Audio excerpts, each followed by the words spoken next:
It was after these things that Yahweh tested Abraham, and he said to him, Abraham, and he responded with what? Hineni. He didn't say, Abraham, yeah, what? He said, Abraham, and I believe he stopped everything he was doing, possibly fell on his face, and said, I'm here. And then he said, Yahweh speaking, take your son, your only son, whom you love, Yitzhak, and take him to the land of Moriah and offer him there as a burnt offering on one of the mountains about which I will tell you. Another interesting thing is that the very first time the word love is mentioned in Scripture is right here. Genesis 22:2. The context is how much the Father loves his Son.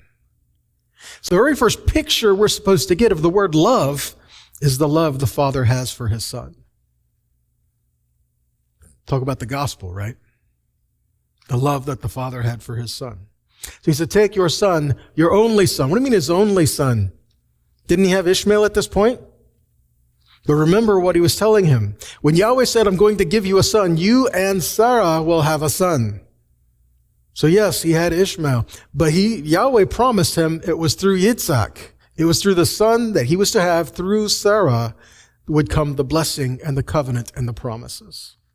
So he's telling him, the son that I promised you that you would have, the one that is miraculous here, this is the one you're going to have and have this. This is the one who you're going to take to the land of Moriah, and on one of the mountains there, lay his life down.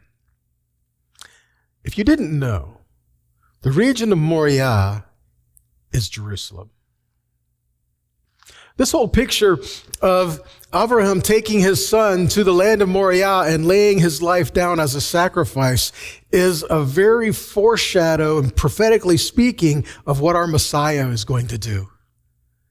That he's going to go to the region of Moriah, go to the land of Moriah and lay his life down for us. The Father gave his son as a sacrifice for us, knowing the promise is in him. And the only way that Yahweh is going to fulfill his promises in this son is if he were to die, he would have to resurrect him so that his word would remain true.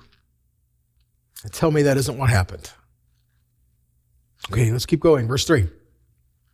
So Abraham got up early in the morning. He saddled his donkey and he took two of his young men with him and Yitzhak his son.